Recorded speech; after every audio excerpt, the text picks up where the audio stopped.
Welcome to Half Hour of Heterodoxy, featuring conversations with scholars and authors and ideas from diverse perspectives. Here's your host, Chris Martin. Ilana Redstone is my guest today. She's a professor of sociology at the University of Illinois, where she teaches a course called Bigots and Snowflakes, Living in a World Where Everyone Else is Wrong. We'll be talking about that course in today's episode. She's also a research fellow at Heterodox Academy, where she manages the HX Disciplines group on sociology. Some of you may have seen her at the Heterodox Academy conference in the summer of 2019. She also spoke at the FIRE conference this year. Hi, Ilana. Thanks for joining us on the show. Thanks for having me. You teach a course, Soc 396, at your university called Bigots and Snowflakes, Living in a World Where Everyone Else is Wrong. And it's part of the curriculum now, so you're teaching it at least one more time, probably several more times. Tell me a bit about the genesis of that course. Yeah, so I taught that course for the first time in the spring of 2019, and that's slotted again for the spring of 2020. It doesn't have a regular course number, so it's a special topics course. So it's hard to foresee at this point how many times it'll be offered, but it's definitely going to be offered again in the spring of 2020. And that was something that I just started to think about, I guess, in the spring of 2018. So essentially the year before I taught it the first time, really just in response to a lot of what I was seeing on campus and what I was hearing. And it just seemed like a good way to just address all of those things head on, like what is going on and what's breaking down and where and why, and just really sort of just diving right in. So that was where that came from. And the title came out of a conversation with my brother. So what's on the syllabus for that course? So on that syllabus, when I taught it last time, actually, we did use John Haidt's The Righteous Mind was sort of an anchor point for that book. And so I will probably do that again, but I'll probably add more to it. We also read some Thomas Sowell. So we read parts of Discrimination and Disparities. And we read a lot of other articles. So just sort of popular media articles, but those that have an intellectual contribution. So, whether it's from the Atlantic or the New York Times Magazine or, so a lot of different sources like that. I would also have the students, go to, when we were talking about various controversial issues that came up, like if you take something, like the James Damore memo or something like that, I would have them, part of what they would have to do is go and read the original memo, just go read it. And then also, and then you can also, once they've read the original, then you can add on, okay, well, here's somebody sort of analyzing it, saying that why they don't like it. Here's somebody sort of making, an argument about why they think it's a reasonable, or at least he shouldn't have been fired for it. And so then they have the foundation to sort of have an informed conversation about that. So there's a fair amount of that as well, sort of going to original, whether it was original writing or sometimes original videos that became controversial, and just saying, okay, well, what do we think about this? And how would you respond? And what do you think the right response should be? And why do you think people responded the way that they did? And you can have that conversation. And you're also teaching social problems, which is a foundational social course in a lot of departments around the country, generally a required course. Tell me a bit about how you've changed that course. So we talked a bit about this offline, but you've changed it a bit so people are aware of some controversies that they wouldn't normally be aware of if you just use the modern canon. So talk about that a little. Yeah, so the social problems class is actually an interesting. It's interesting in a different way, in the sense that, just as you said, it is sort of a more core class, and it does have it. It will be taught for years to come. Without, I think there's little doubt that will be the case. And so the way that course is usually taught is there is sort of a brief sketching of the major theoretical perspectives in sociology, which are symbolic interactionism, structural functionalism. I don't need to go into these, and conflict theory. The details about those don't really matter, but basically what it starts out with is presenting those in a sort of light manner, those theoretical frameworks, and then looking around, and you essentially, a lot of times they'll use a book where each chapter is a different topic. So one chapter might be gender inequality, one chapter might be, health inequality, something else might be just on poverty. So you could have 15 chapters of that in 15 weeks of the semester, and then there's your semester. And it would basically be taking those theories, primarily conflict theory, and applying it to these different social problems. And so what I've done is I talk about, so I approach it from explicitly, and it's written into the syllabus. And also I talk about it, I'm very upfront about how I'm going to teach the class starting from the very first day, about incorporating multiple perspectives, multiple political perspectives, pointing out to students where, asking them about what they sort of know, what they think they know already about different topics, and not necessarily telling them it's wrong, but just presenting a different way of seeing things. And sort of my goal is to just get them to see that these things aren't that simple. It's not to change minds or to persuade people of, whatever my own position is. It's just, I would really just like them to come out with an appreciation that the answers are not that simple. The problems are not that simple. And so I end up adopting a fair number of positions in the class that, that I wouldn't necessarily back in other settings. What's an example of that? This is sort of an indirect answer to your question. I actually had a student come up to me yesterday from that class, and she said that she had been reading, she had come across a couple of blog posts. I don't think she called them blog posts. She said articles, but when I looked at them, they were actually blog posts. And she was saying that she was struggling to figure out how to understand the author's perspective in these blog posts. And she was saying that, she was asking me, she basically was saying, can I send you the links and you look at them, and because I'm struggling to understand this person's perspective and I'd like to understand it. And can you look at them and, basically, can you argue? She was basically asking, it turned out to be sort of funny. Like she was sort of saying, can you argue this side of it? And so I felt like, and I was like, I feel like I'm being challenged to a duel here. Like, can I rise? Well, what was the topic of it? Was it gender, so race? So the topic was it. So it actually turned out, it was fairly funny in the sense that the links that she sent were just an absolute rant. Oh. I mean, there was nothing. And so it was sort of funny in the sense that she is so internal. I mean, which is great in a way, like she's so internalized this idea of trying to understand where the other person is coming from, that she was applying it to this situation where most reasonable people would read this and just, it was profanity laden, like there was no intellectual argument to it. Mm-hmm. It was not supported with any empirical evidence. It was just, but here she was taking what we've been talking about in the class, which raised, some, on the one hand, this example was sort of extreme because it really was just a rant.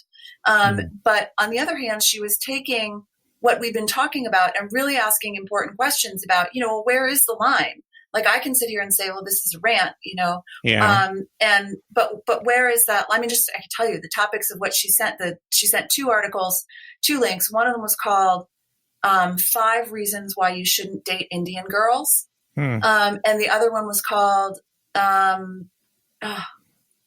something about why you should shun girls. And they did use the term girls. Why you should shun girls who support abortion or something like that. And so it was like, just really, just not really defensible from any sort of position that would require reason. Right. And so, but her broader question, and this is what I said to her in response, but her broader question of, where is the line, and what somebody thinks is well, I guess, and so here's another answer to your question. So we were talking about, and I think you and I talked about this offline, but, we talked about, a couple of weeks ago, we talked about this difference between politeness and political correctness. So we've talked about that a fair bit in the class, and we watched a short video where somebody makes this distinction, and then we can at least have a conversation about what we agree with or don't agree with about the video and the distinctions that the person makes. And so that video was from a right-leaning think tank? Actually, libertarian. It was from the Foundation for Economic Education. Okay. That was a short video that I found there. Okay. And so that video, it was only, I think it was maybe 5 minutes. And so in that video, the person who makes it, and I don't remember their name, but he says, he's talking about how, if you want to make the argument that different groups are at different that different groups are being threatened, and that those with language and with words, and that those threats can lead to actual violence, and this whole link between words and violence. And he was saying, why aren't we looking at groups like, veterans, right, who have post-traumatic stress disorder, and in the way we talk about war, and the way we talk about, U.S. military action abroad. I mean, these things could be very triggering for this population. They have higher suicide rates than the regular population. Why aren't we making that connection? Why does that connection not seem to get as much traction? And so that was one example that he gave. And so there was a student in the class who said, she was basically making the point. She was just saying, but I don't think the link is as clear as it is for instance, the trans population. This was her argument. And so, so in terms of adopting all kinds of positions, so I'll say to her, one could easily push back against what you're saying, just because, the veterans, particularly if they're white, they don't sort of check the right boxes for you. And so you're less sympathetic because they're just sort of not falling into the right categories that you tend to be more sympathetic to. And she was open to sort of hearing that. I mean, I don't think she didn't seem to be put off by that argument. So just trying to constantly challenge, in a gentle way, but trying to challenge some of the assumptions and some of the answers that I think that first come to mind for a lot of the students. Yeah, I mean, one of the contrasts that people have pointed out between conservatives and liberals is whom they consider to be victims. And I think conservatives tend to consider people who protect the social order but are unappreciated, like veterans or police officers, to be the core victims in society. And so they're very protective of those groups. So even though they may say they're not in favor of political correctness, they actually are sensitive to insults to those groups. No, that's actually an interesting distinction, protecting the social order. Yeah, no, that's interesting. Yeah. So we're burning the flag, for example. Right. So we wouldn't call that a rule banning the burning of the flag would not be called political correctness, but it really is a form of political correctness. Right. Yeah. No, that's interesting. Yeah. So you touch on race in that, and we talked offline about this too. That's a very controversial topic. So tell me what tips you have for younger instructors who are just getting into sociology or any kind of social science and trying to address different perspectives on race. Yeah, I mean, we spend a lot of time talking about racism. I would say that the scales are tipped in terms of the number of hours in the classroom. The scales are definitely tipped towards racism in terms of what we talk about. And I will say the class is, it is, in terms of the gender balance, it is more women than men. And so it's more female students than male students. There are some male students, but it's definitely tipped towards women. And in terms of racial and ethnic diversity, it is a very racially and ethnically diverse class. I don't know numbers, but it's very diverse. And so we do talk a lot about race, and we talk about, and I try to thread that needle between recognizing people's sensitivities and recognizing what's important to people, but also pointing out what happens sometimes when all we focus on is race. And I could give you an example. So there was a day a couple of weeks ago when in that class, and we've talked about sort of the choices that we make in terms of how we think about identity.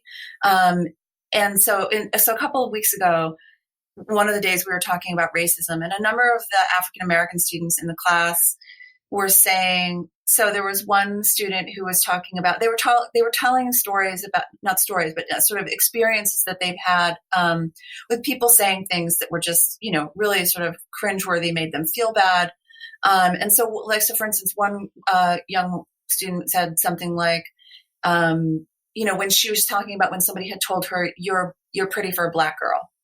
Right. And another student was talking about how when she was in high school, she was on the dance team. And I think she was the only Black female Black woman on the dance team. And they did superlatives at the end of the year. And so she would always get best hip hop. right? And so she was just sort of like, well, why am I, is there a reason other than the fact that I'm Black that I'm getting this superlative? Right. And then there was a man, a young man in the class who was talking about how he had been, when he was in middle school, I think middle school or high school, he had been at a friend's house. He had been at a friend's house playing video games or something. And the friend said something to the effect of, you're something expressing surprise, like, you're really cool. I didn't think, you people, something along those lines, like expressing surprise that he was both Black and cool. And so, listening to these things, which was, it's heartbreaking, frankly, to hear. And when you're listening to this, but the broader point that I tried to make was one of the last students to give an example was another student in the class, and she was talking about how, before I go into that example, I'll just say that while these students were talking about this during this one day, there was a clear line in the class in terms of who could contribute to the conversation and who couldn't. Right, like none of the white students had anything to say, and the students who were talking were, some members of various underrepresented groups. So most of them, whether they were Black or Latino or whatever, but none of the white students. What were they going to say? And so that was something that was noticeable. So at one point there was this one student who said that she has gotten the comment when she wears her hair pulled back and she wears hoop earrings, that she gets the comment sometimes that she's like, way to keep it real, or like, something about keeping it real, which when I heard it, I understand what it means now. At the time, I was like, I don't know what that means. I was like, someone's going to have to explain that to me because that makes no sense to me. And I'll come back to that. I can come back to that in a second. But what I pointed out to the class later was that when she said that, everyone in the class understood exactly what she was talking about, right? Because that was that was just, a vernacular that they understood. And so afterwards I said, after it was explained to me, I said, okay, but did you see what happened? We started out having this conversation about race and people telling these, these really painful talking about these really painful experiences. And the line is by race, like who is contributing to that conversation and who is not. She comes up with this one example, and like that, it's age or generation. Right, because they all understand this reference. I don't, and so they all can sort of share a laugh. Do you know what I mean? Like it turned on a dime in terms of what was unifying people and what wasn't. So the keeping it real thing was that the idea was that she was being sort of true to looking more ethnic when she had her hair pulled back in a bun and was wearing these hoop earrings. She was looking more ethnic, and that when she doesn't look that way, when she's not, making her appearance that way, she's trying to look not ethnic. Yeah, I guess the gist of it is that it's keeping it real is, I think, being unpretentious. Right. But the point that I was making to them was just, and so in terms of these conversations about race was, let's just take a moment to think about, like, what are we missing? What are those experiences? Scale that up. Like, what are the experiences that you're missing if you focus on race all the time? And so I think that was sort of, hopefully that was something useful to point out. Mm-hmm. So when it comes to more touchy issues, though, like, say, affirmative action, I know you assigned Thomas Sowell. He has perspectives on affirmative action that are relatively conservative. Do you have students who are afraid to talk about that issue altogether? I think they are, to a certain extent. I think there are a few who will sort of push back gently, but I think that which is why, I'll adopt any position. It doesn't matter to me. And so, I'll start pushing with those questions. So you asked about in terms of advice. I really think, so I guess a couple of thoughts on advice. I think there's a piece of it where there's trust building that happens over the course of the semester. I think that what you can say in week 8 may not be the same thing that you can say in week 1. So I think that there's that's something to keep in mind. And then the other thing I think is just to be, I think that I think that most instructors would be pleasantly surprised at how much, they may not agree, but students they're willing to listen to a bit of things that they don't agree with, as long as it's sort of in a way that feels respectful and feels like they're free to say what they want. And at some level you have to start somewhere. to have these conversations. But we definitely have covered affirmative action in terms of, why people are opposed to it, and sort of different ideas of fairness and we've talked about, different definitions of equality of opportunity. Those two different definitions there and also making the distinction between equality of outcome and how people think about fairness and what that means, and right. fair to whom. And so we've talked about all of that stuff. And we actually did in terms, even things like, policing in minority communities. I had a lieutenant from the U of I police department come in a couple of weeks into the semester, and she was talking that was because the students wanted to have someone come in, because I said, I'm not an expert on law enforcement, so the experience of being a law enforcement officer, and so they wanted to have someone come in, and she was great. She was someone who had a lot of experience outside just the U of I. She had worked for the FBI and sort of had a lot of different experiences, and they were very clear with their questions about her and their concerns, and she responded, and it was a good way to sort of see where the conversation breaks down, even though there was no hostility, there was nothing like that, but there were examples when she was there, when that lieutenant was there, where you could see where things start to break apart. Right. I think it might be different at public and private universities, because there was that famous incident at Brown University where there was a small riot of sorts when a police chief of the New York Police Department came to give a talk. That was 8 or 9 years ago now, I think. Right. A while ago. I do. I remember reading about that. Yeah. Yeah. Right. Yeah. So that's interesting. Again, this was something that they asked for, and this is someone local. So, and they did ask her, like, there was a student who said, who basically said, not rudely, but she just said, why should we, and she was saying, we members of minority communities, why should we trust you, meaning you, the, law enforcement? Mm-hmm. And so she just asked that question, and then the woman had an answer, and I don't know that they necessarily came to an agreement, but there was at least, a conversation. Right. Did the police officer talk about the need to shoot in self-defense if you're a police officer? Did that come up?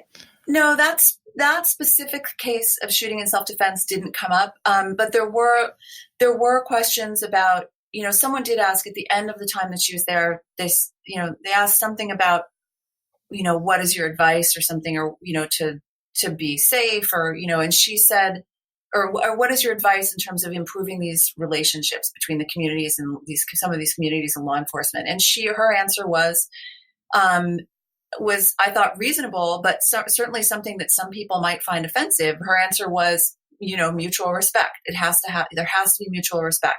If you are stopped, and this, again, I'm sort of channeling her, if you are stopped by the police, you should not be questioning what they're saying. You should be doing what they're telling you to do, not talking back.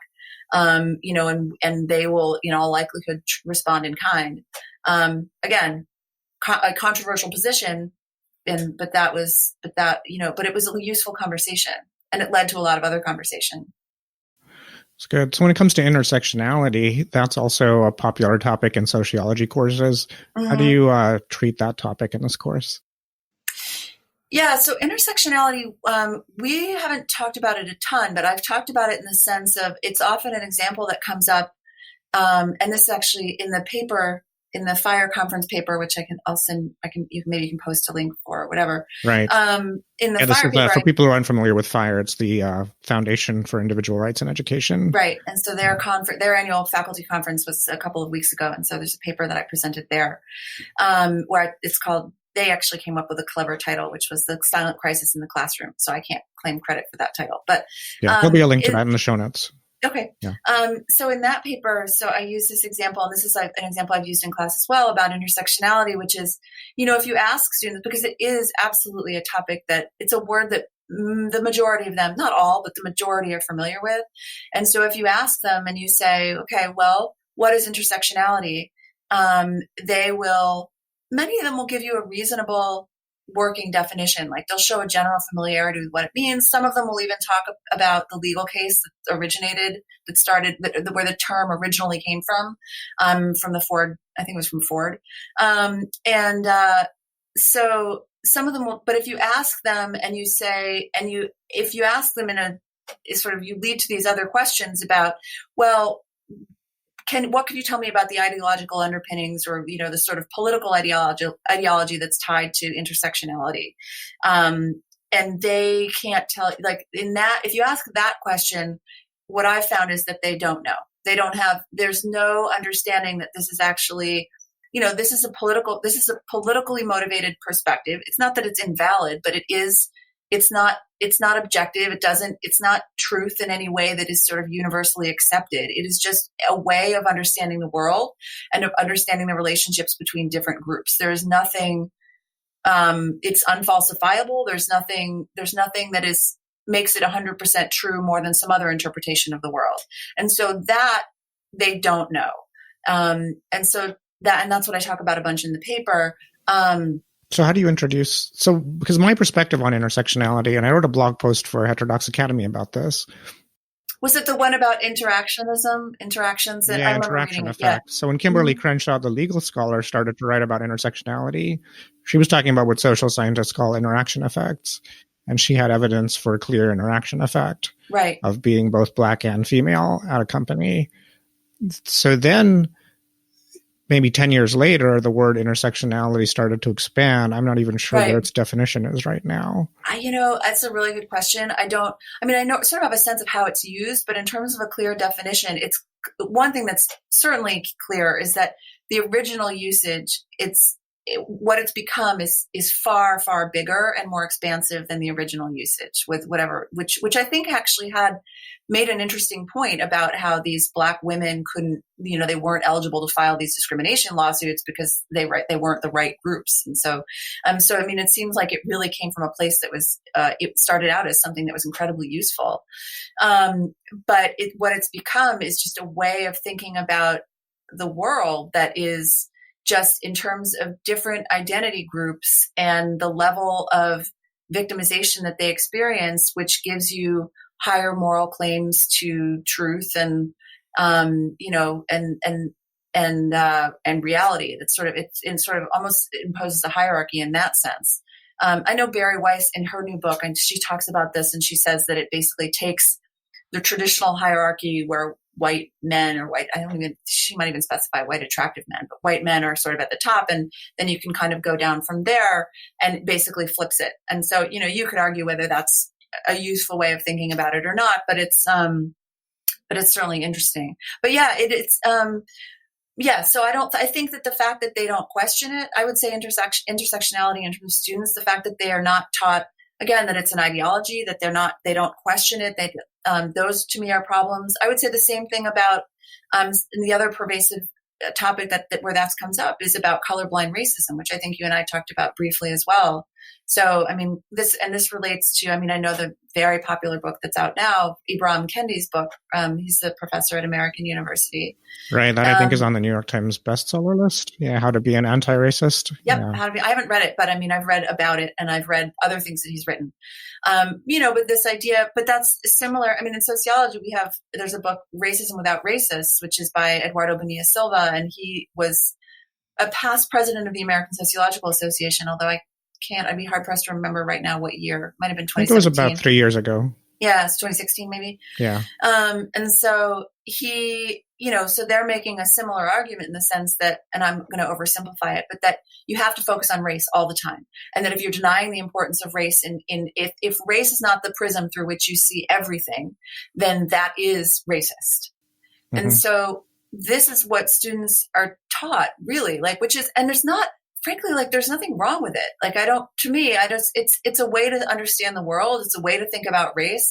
But if that's the only thing that they're being taught, and they're not taught that, well, actually there are, principled reasons why people would object to this. And that the only thing that they know is if somebody objects to this or they don't, get in line behind him, they are themselves racist. That's kind of a scary thing to me. Right. Well, it's a loaded word. So John McWhorter, who himself is African-American, has pointed out that calling someone racist is a bit like calling someone a child molester in today's world. You can't defend yourself. Yeah. So it's in a way, it would be nice if it were not that loaded, because then we might be able to have more rational discussions. But because it's kind of hostile if you're saying, if you don't follow my philosophy or my sociological theory, then you're racist because you're using, Right.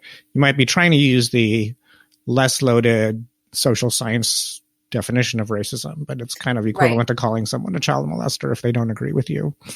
Right. Yeah. It's No, stigmatizing. it's a good but scary analogy. But yes, Yeah. that makes, I mean, and when, how are you supposed to get out from behind that? I mean, what does it sound? Somebody calls you a child molester and you say, no, I'm not a child molester. And then they just say, well, that's exactly what a child molester would say. I mean, it's like, okay, well. Yeah, it's very loaded. Anyway, we are out of time. There were other things I wanted to discuss, but it looks like we're out of time. Any closing thoughts? Or I guess you should probably talk just for a minute about HxSociology and the Facebook group. Yeah, so the HxSociology, which I guess is changing to HxCommunities, and it'll be a community of sociology. But either way, for right now, it's still HxSociology. There's a Facebook group, which there's a Google form that you can fill out to join the Facebook group. That's open to graduate students and faculty and instructors. We cast a pretty wide net there in terms of their ties to sociology. And then there's also a Google group. And so if you're interested in either of those, you can. The sociology Facebook group is discoverable on Facebook, or you can just email me. Great. Well, thank you for joining us. Yeah, no, thank you. You can follow Ilana on Twitter at IRAKRESH. You can also learn about her consulting firm at diverseperspectivesconsulting.com. As always, if you enjoyed the show, please leave us a review on iTunes because it helps other people find out about the show.